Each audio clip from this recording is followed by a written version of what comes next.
જય હિન્દ જય ભારત। હું છું એએસઆઈ હિરલ રાઠોડ। આજે આપણે ફરી એક નવા સાયબર ફ્રોડ વિશે વાત કરીએ।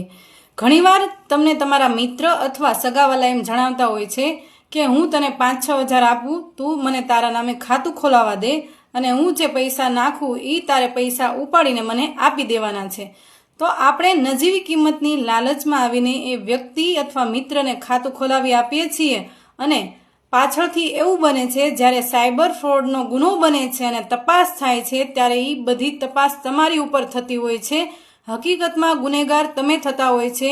જે વ્યક્તિએ તમને ખાતું ખોલાવવાનું કીધું હોય એ વ્યક્તિ તો ખરેખર ફરાર થઈ જાય છે અને મોટી રકમ તમારા ખાતામાં નખાવી તમને 5-6 હજાર આપી અને પોતે ફરાર થઈ જાય છે અને બધો જ ગુનો તમારી ઉપર આવી જાય છે।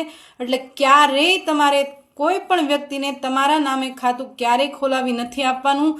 આ હકીકતમાં એક સાયબર ફ્રોડ છે। તો ક્યારેય કોઈને પણ તમારે ખાતું ખોલાવવા ન દેવું, હંમેશા ધ્યાન રાખવું, કારણ કે તમે પોતે ગુનેગાર સાબિત થશો। એટલે હંમેશા સુરક્ષિત રહો, સચેત રહો। જય હિન્દ જય ભારત।